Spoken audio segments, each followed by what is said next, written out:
Welcome to the deep dive. We've got quite a mix of material to get into today. We really do. There's a blog post looking at societal reactions to disaster, the media's part in that, then some very focused Dynaxiom entries. Yeah, concise takes on climate change. And this is fascinating. Nearly 30 years of personal diary entries tracking observations, thoughts, all around climate change. It's quite a collection. Yeah. Personal, societal, analytical. Okay, let's dive right in. Those early diary entries, 1997. The Kyoto Summit. And already that feeling, that worry that politics might mean it's all too little too late, that's quite something to see so early on. It really is. It sets a somber tone almost, doesn't it? How persistent that feeling of potential political roadblocks has been. And then just a year later, 1998, the mention of climate change getting more media attention, specifically linking it to Al Gore. Right. It suggests he played a pretty big role, at least from this perspective, in raising public awareness back then. Definitely. But contrasting that, the blog post from around the same time makes a really key point about the information back then. The pre-internet era, yeah. It says, basically, anyone could sort of claim to be an expert. There wasn't that established authority structure we have now, for better or worse. That's a huge difference. Imagine trying to sort out complex science when the loudest voice might win, regardless of expertise. It shapes the whole debate differently. No doubt. Okay, jumping forward a bit, 2006 in the diary. This observation that more scientists, a majority, agreed global warming was inevitable. And then this quite direct comment. The one about disputing it often being for capitalist reasons. Yeah, that's pretty pointed for 2006, seeing that link drawn so clearly between denial and economic motives. It shows a growing awareness, or at least a stated belief, about those underlying factors pretty early in this timeline. And even just before that, 2005, there's that interesting metaphorical line. Linking the political climate to the Earth's climate. Like an early recognition that these things were tangled up together. Which then becomes very literal, almost, in 2008. Oh, the Bush-Abdullah meeting entry. Yeah. It's an early example of someone trying to connect specific, maybe unusual weather to this bigger picture idea of a changing climate, making sense of it. Right. So early on, you see climate change, global warming used, almost interchangeably sometimes. But then fast forward to 2024. And there's that comment calling change of climate a blithely euphemistic term. Suggesting a shift, right? A feeling that maybe the language needs to be stronger, more direct, less soft. Precisely. Words matter. They frame the issue. And that diary entry from 2022, that's quite revealing too. The one about the song, Hot New Earth. Yeah. Reflecting on writing it earlier and think of it as just a cool topic, almost abstract maybe. Contrasted with the later reality of extreme heat actually being experienced, it's a stark shift in perception from intellectual curiosity to lived reality. A very personal illustration of that shift. And then there's that 2024 comment again, looking back. Saying climate change was just becoming a popular issue in 1998. Compared to 2012 when it felt apparently obvious.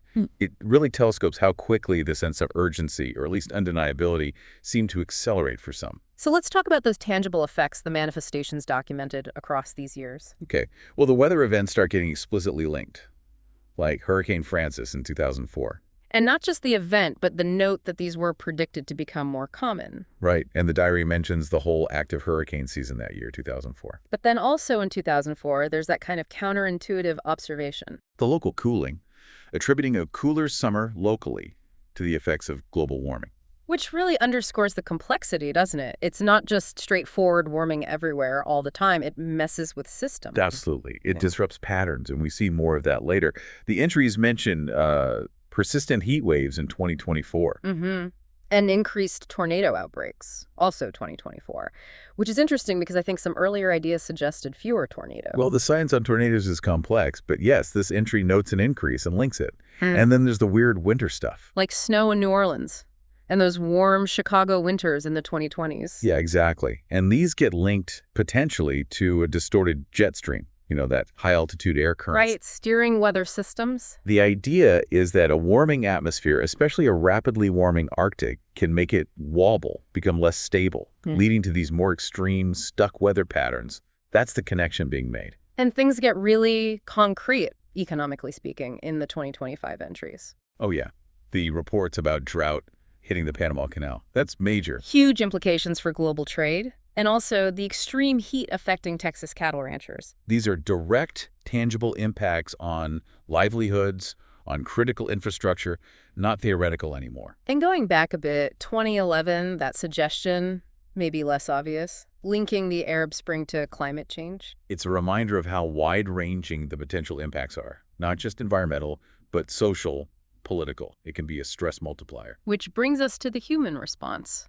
Or maybe the lack of it sometimes. Well, the Doomwatch blog uses that phrase, kicking the can down the road. Yeah.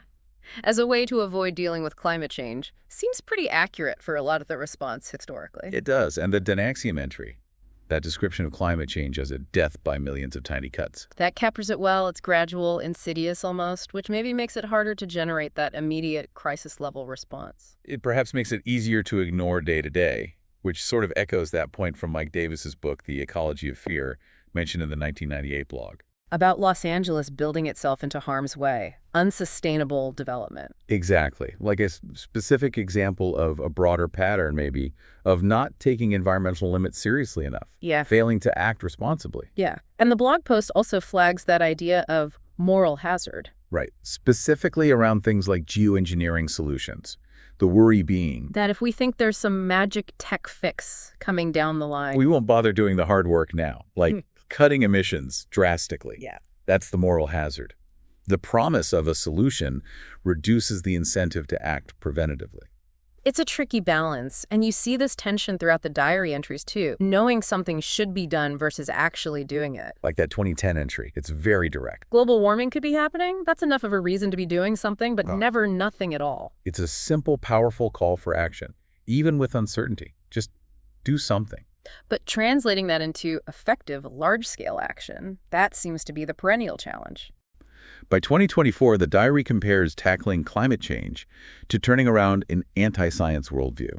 That suggests a deep resistance, doesn't it? Not just inertia, but active pushback against the scientific consensus. It does. And then that 2025 report, the alleged erasing of climate data at the Department of Agriculture. I mean, if true, that's actively undermining the ability to make informed decisions. It's deeply concerning. It absolutely is. Access to reliable data is fundamental. And another 2025 observation, how big global crises, like the war in Ukraine, inevitably push climate change down the agenda. To the back burner, as the entry puts it. It just highlights how easily focus and resources can be diverted from this long-term threat by more immediate, though also critical, events. Okay, let's touch on some of the more maybe philosophical or existential threads running through these sources. Right. There's that thought about being on the precipice of runaway climate change, fairly soon after we even became aware of the scale of the damage we were doing. It puts our current moment in a pretty stark historical context. And that reflection sparked by the Earthrise photo from the moon landing. Seeing Earth, fragile, alone, putting global warming in that huge cosmic perspective.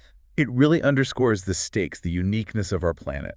There's also that Dynaxiom idea about the real tipping point, not just climatic, but societal. Yeah, when societies actually have to grapple with the costs and the methods of protecting themselves, moving from theory to hard, expensive choices. That feels like where we are increasingly heading. And then that 2025 diary thought about religion versus spirituality. Climate change influencing formal religion, maybe, but not necessarily individual spirituality. It's an interesting distinction. How people find meaning or cope might shift in different ways as the world changes so profoundly. And that leads to the final, quite heavy reflection from 2025. That the future world will be completely different, if not inhabitable. It really lands the long-term significance of all this, doesn't it? The ultimate stakes.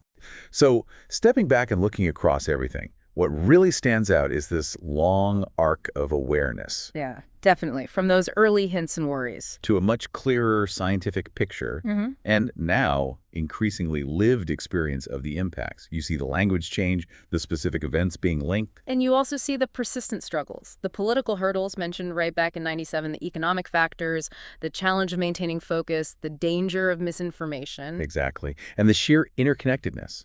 How local weather connects to global systems, how environmental change links to social stability, to economics, to politics. It's all tangled. Which leaves us, and everyone listening, with a final thought to chew on. We've seen decades of documented awareness in these sources. We see the effects becoming more and more tangible. So the question becomes, what single shift, maybe in mindset, maybe in action, do you personally think could be most impactful now to actually tackle these huge challenges of a changing climate? Yeah, what's the leverage point from your perspective? Something to reflect on, definitely.